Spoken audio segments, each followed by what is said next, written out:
I'm a big Plurib head, so I need to talk about this. I've been seeing a lot of people talk about Pluribus, and I just think they're not touching on everything that we should be touching about on this show. This is such a great show. The most recent episode premiered. I can't wait for the next episode. Pluribus, I love it. I love you. Thank you, Vince. We found out that Kepler 22b is the origin of the signal that went to Earth. And I keep seeing people being like, that's the origin of the virus. Origin. It's the origin of that one signal. The signal has probably been going on before even humankind was I mean, definitely before humankind was a thought. It was like 600 million, right? Years. That's just when Kepler 22b was sending it. So obviously, this has probably have been going on for a while. Kepler 22b is a water planet. We don't know what it looked like before we were able to witness it, and that's still 600 million years, a million light years away from us. So we're seeing it from a snapshot of maybe it became a water world in the inception of when we were able to visit and view it at least. So it may have just been an Earth-like planet. It may have just been one of many planets that got the signal, sent it to us, right? There's probably a long line of different planets who have dealt with this. And I just keep seeing people being like, we're going to see the Kepler, the origin. I think in more and more as the episodes progress, we are not going to see any much detail of where this really started because it's beyond our comprehension. Like, just to even think of like, if Kepler 22b is just this water planet and it's always been this, the life on that planet, the advanced life to create technology in a water planet is beyond our comprehension. It's probably a freaking amoeba.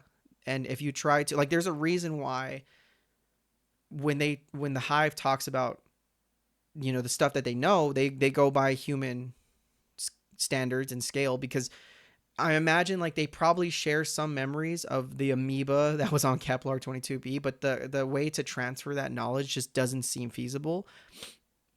Like, imagine trying to understand the intelligence of a different species. You just can't, right? Like, there's a gaseous alien species out there that if we even tried to match our knowledge with theirs, it just wouldn't make sense. So I don't think we're ever going to see Kepler again. I don't think we're ever going to see the origins of these species.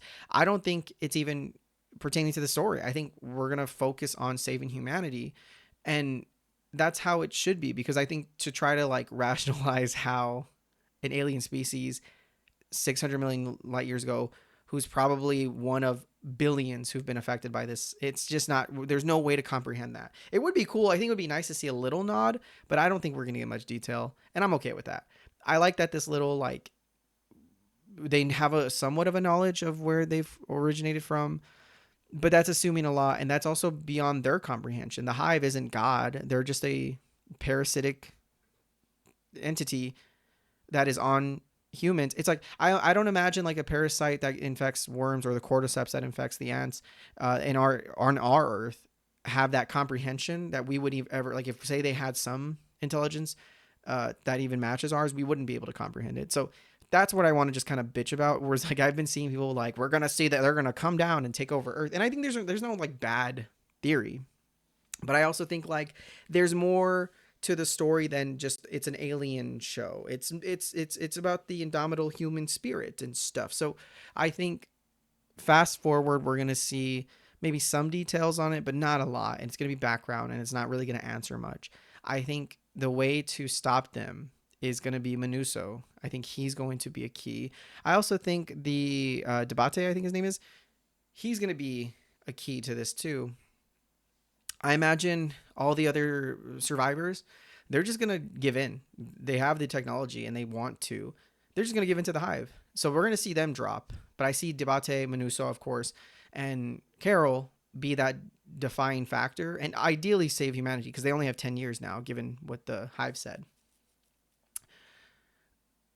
That's what I think the show is going to focus on. That's where I think we're going to go next. And I'm so excited. I'm so excited for the next episode. Spoilers here if anybody wants to go completely blind, but the next episode is La Chica o El Mundo. And I think Manusos is going to witness Carol with Zosha, and he's going to say, what the hell are you doing here? Like, we got to be fighting these people. She's going to feel this, she's already at her breaking point where I don't think she's fully turned. She obviously has the anger in her heart against the hive, but she's still human.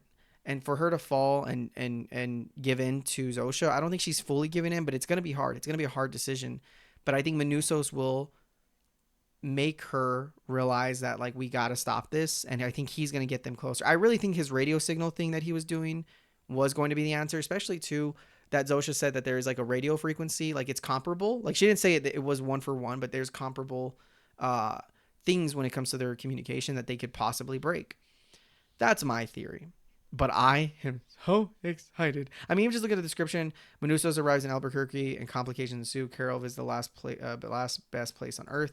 I imagine they're going to have a long philosophical talk of if the hive is something they should, work with or just completely disband. And they obviously can gain from working with the hive by like the resources, but they should keep their distance. There's a healthy medium here, and I love this premise so much. I love that like this isn't a world-ending event that many people would obviously feel the same with. So I really respect that. I think the show does it really well.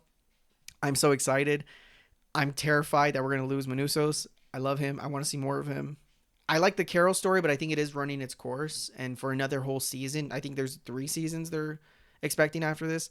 I think Manusos can be a bigger focus on, and we'll see what Vince does. Vince and his team, I trust them, given what he's done with X-Files, what he's done with Breaking Bad, Better Call Saul.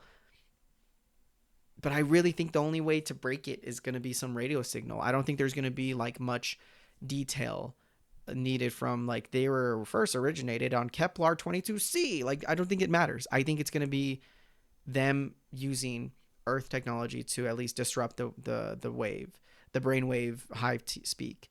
And I think honestly, even going further, I think when they find a way to break it, there's going to be a season that just focuses on. There's going to be a part of maybe next season or the final season where they just focus on the ramifications of many people wanting to stay in the hive or wanting to go back to the hive. So I think it's going to be more about how humans deal with being in the hive and this sort of like positivity that it does bring, and having people who want their personality, they want their freedom, their agency. There's probably a world where Zosha is a bigot. She doesn't want to be gay, right? So she's not, probably. Like, we don't know. That's going to be a dilemma for her. But, we'll see more as it progresses. But I love the show. I think it's great. A lot of people who are complaining about it being slow, I don't know. Go watch like Fast Five. I don't know what to tell you. It's a good show. Its setup is perfectly done, and it's meant to be a slow, methodical show. It's still fun. It is by all accounts, but let's be real here. Like, it is supposed to be a slow thinker. I like that. It's like, it reminds me of like movies like After Sunrise, where it's a lot of talking and a lot of shots and a lot of like beauty in the world that we're just looking. Like, it's definitely Vince Gilligan being a weeb for New Mexico. And just like the world, and like I like seeing the different perspectives. I had a lot of fascinations. Like, I want to see what the other characters are dealing with right now. I want to see what Debate is. I want to see the initial outbreak from Debate's perspective, or the woman from not Panama. Oh my God, where's that? I know there's the Korean man, the Chinese woman, and there's a Guatemalan girl. I forgot where she's from, but I want to see that, and I want to see the other survivors who don't speak English. There's so much you can go with here. Like, I think if we stick with Carol, it's going to be, it could run its course really quick, but if we see a lot of the more of the world, or even if we do go with the alien theory, we could see other species, and like, let's get freaky with it. Let's see how crazy we can get with how the virus spread on that planet. You know what I mean? But mainly I'm okay with us just focusing on these guys for a bit. But if you bring in Manuso, it's going to just pique my interest even more, because I'm so excited to see him deal with Carol and like how she's now more turned on accepting the hive than she was before. I don't think she's fully, but we'll see. I love it. Thank you, Vince. Thank you.